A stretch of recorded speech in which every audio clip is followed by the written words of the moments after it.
कुछ समझे? देखो ना,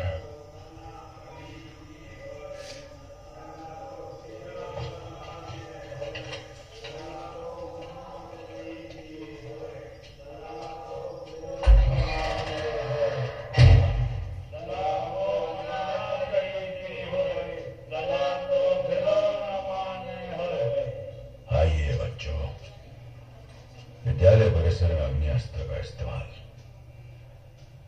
निषेध है। और गौर से सुनो, उम्र लंबी और दुरुस्त रहे, इसके लिए मुंह से प्रार्थना।